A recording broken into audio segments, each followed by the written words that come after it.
எல்லாருடனும் எல்லாம் ஷேர் பண்ண வேண்டாம். உங்களுக்கு மன அழுத்தம் தருபவர்களிடம் டிஸ்டன்ஸ் வையுங்கள். குறைந்த நேரம் மட்டும் பேசுங்கள்.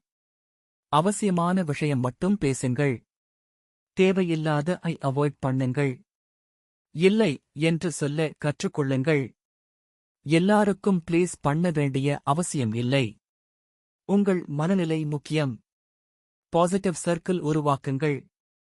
உங்களை மோட்டிவேட் பண்ணுறவர்களோடு டைம் ஸ்பெண்ட் பண்ணுங்கள். வளர்ச்சி மைண்ட்செட் உள்ளவர்களுடன் பழகுங்கள். சோஷியல் வில் ஃபில்டர் பண்ணுங்கள். Negative content negative people mute அல்லது அன்ஃபாலோ பண்ணுங்கள். அவர்களை மாற்ற முயற்சி செய்யாதீர்கள். எல்லாரையும் சேஞ்ச் பண்ண முடியாது.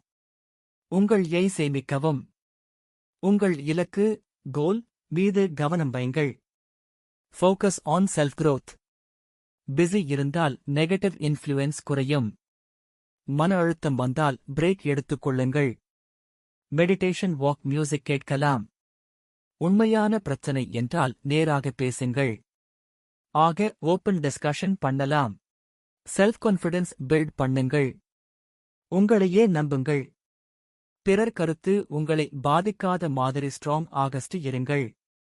இது உங்களுக்கு இருந்தா உங்கள பாசிட்டிவ் ஆகஸ்ட் இருக்க வேண்டிய ஒருவருக்கு ஷேர் பண்ணுங்க. ஃபாலோ பண்ணுங்க. இப்படி செல்ஃப் growth கண்டென்ட் தினமும்